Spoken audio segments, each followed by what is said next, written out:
हे स्वामिनाथ करुणाकर दीनबन्धो श्रीपार्वतीश मुखपङ्कज पद्मबन्धो श्रीशादिदेव गणपूजित पादपद्म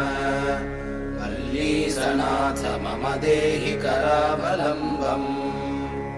देवादिदेवनुत देवगणाधिनाथ